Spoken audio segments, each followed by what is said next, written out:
Hi, this is Scott Garibay, and today we're going to talk about Dungeons and Dragons, and we're going to talk about Star Trek, and we're going to talk about woke versus based, and we're going to talk about what Dungeons and Dragons should do. Okay, all right, let's get into this. So, Star Trek, Star Trek, Strange New Worlds, brand new show. It just dropped. I watched all of it. Spoilers for Star Trek Strange New Worlds over on Paramount Plus. Okay, so let's talk about this. It's really fascinating. Really fascinating. So what's going on with this? This is a very interesting show. It's actually great. I loved it. It's absolutely fantastic. But something happened. I'm telling you, okay. So, first of all, we've had Star Trek Discovery. I think it's going into its fourth season.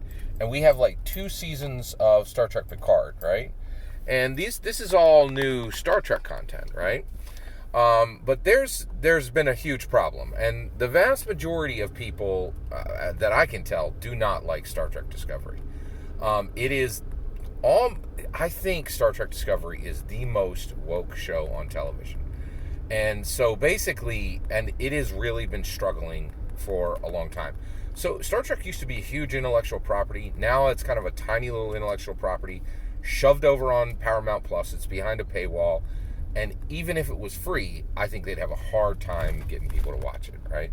So why? Well, here's something really fascinating happened with Star Trek Strange New Worlds. So I'm going to say, okay, this is what I think the meeting was when Star Trek Strange New Things was launched, right? So Executive Sally, okay, and producer, let's say Executive Sally and producer Rebecca. So producer Rebecca comes in and she goes, I have this great idea. Executive Sally, think about this. This is how I envisioned this conversation went to get this incredibly good Star Trek show. Because right now, the main core Star Trek shows are virtually unwatchable. They're just terrible. They're frustrating and horrible, okay? And mostly because of how they're woke structured, okay? They're so woke that they're the wokest shows on television. It's woke, not well executed. Woke at its worst. I think that's the best way to describe it, okay? So I think producer Rebecca came into the room with Sally, Executive Sally was like, I got this crazy idea for Star Trek. What if we put on a Star Trek show that did not make people sad and frustrated? And, Executive Sally's like, wait, what? We've been building the Star Trek brand on sad, frustrated viewers, right? And producer Rebecca's like, I know. So we make them sad and frustrated, and then we castigate them because they're like, well, you're just not woke enough to get it. But what if people like the show? What if people didn't feel sad or frustrated, at the macro level? What if they didn't feel sad or frustrated, but they actually engaged with the content, like as a Star Trek show, and didn't have to say things like, well, if you don't consider it a Star Trek show, it's a great show, right? Like, what if they just liked the show and they weren't personally castigated by the show, and they could just enjoy the show? And Executive Sally's like, I don't know. We've really built the Star Trek brand, on sad and frustrated viewers who watch because they have to watch because it's Star Trek. So you're saying that people would watch it because they liked the content and they were not personally insulted and made to feel like they were bad people from the beginning, and that we'd be engaging with them like they would like the show? And, and producer Rebecca's like, I know, it's a crazy idea, but we might just get away with it. And then Executive Sally's like, that's going back to the 60s and the 80s, right? You're saying we're going to run this like it's 1969, and we're just going to put on a Star Trek show that people could engage with and watch like it's a Star Trek show, rather than it's our personal Hollywood platform to tell them that they suck because of the type of people they are? Yes, that's what I'm saying. Well, it's a bold idea. You're like, I really think this is the conversation. Because Star Trek Strange New Things is really fascinating. It is abandoning woke and fully embracing based, right? And you're like, wait, Scott, what? yeah, I know that sounds crazy. I know that sounds really outlandish, right? So basically, they have this character on here, pure millennial, right, who's been traumatized. So traumatized millennial, right, on the bridge of a starship, right? So Captain Pike, right, and she's like one of, she's literally a red shirt, right? Like, she's not like some science. I think she's a security officer or something. I don't know what nonsense she is, right? Like, and I'm like, okay, Star Trek, all right, there's this traumatized millennial. All right, so here's where the captain is like, well, you don't have to do your job. My job is to be your psychologist. And Captain Pike is like, why don't you shut it and do your job? Like, and you're like, what? You're like, what? Like, it's so based. The show is so based. And Captain Pike is clearly just Captain Kirk returned to the Enterprise, right? With all his, like, cis energy, all his, like, I don't give, like, I'm going to get some stuff done. I will punch you with two hands, with the old, like, Jim Kirk, choo, like, it is bonkers how based this show is. And everybody on the show is there, like, to do their job, not to be like, I'm this type of person, and because I'm this type of person, I am celebrated, and then, like, I'm this type of person, and because I'm this type of person, I'm castigated. Sad face. I have never seen a show go from 180 woke to 180 based. That's what this thing is. It is fascinating, right? And people are hyped. Very hyped, right?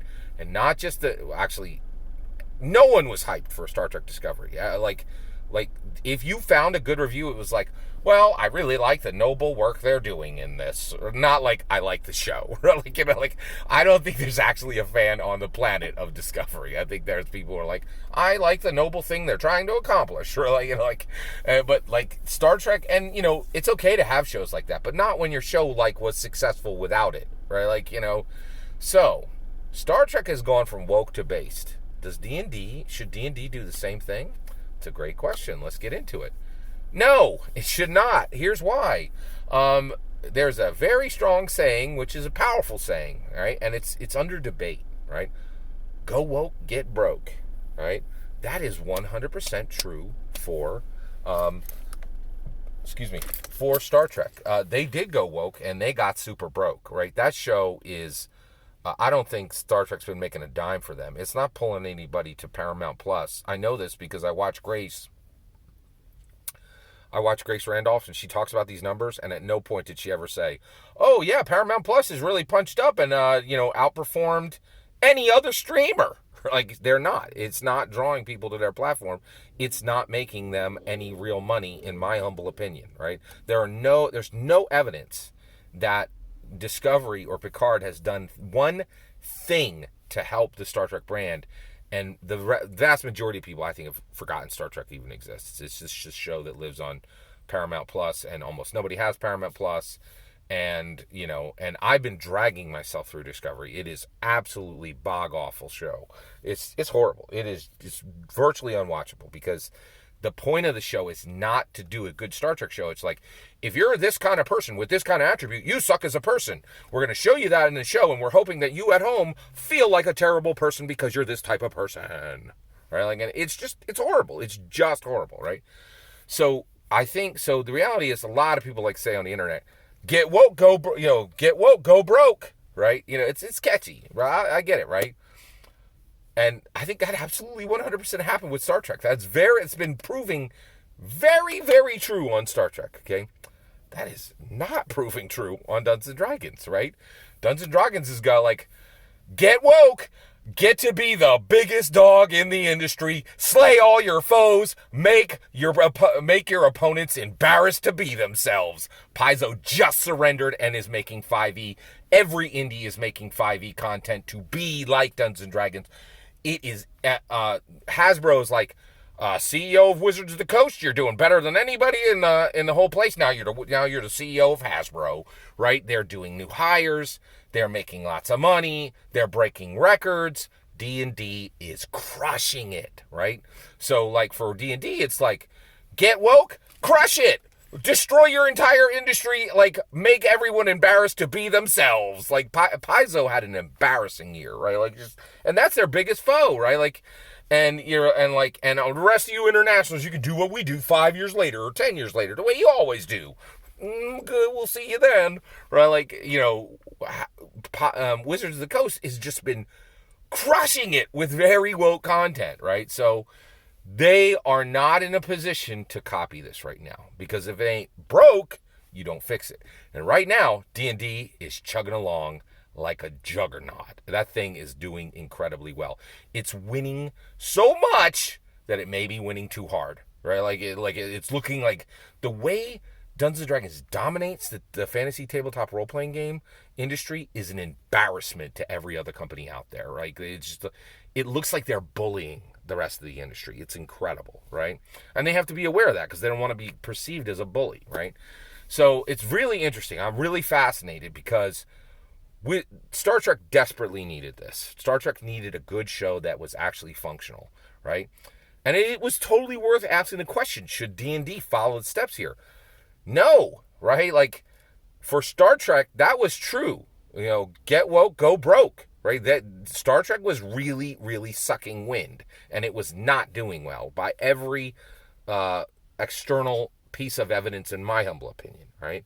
But if you look at D&D, they got woke, and they are stomping the ground like Godzilla in their industry. They are just leaving foes on the battlefield spent and busted, right? Like, they are just crushing it. So we don't need this on the Dungeons & Dragons side because they are getting woke and getting rich, right? That's my opinion. I'd love to hear your thoughts. Let me know in the comments below. Please consider liking and subscribing, and have a wonderful millennium.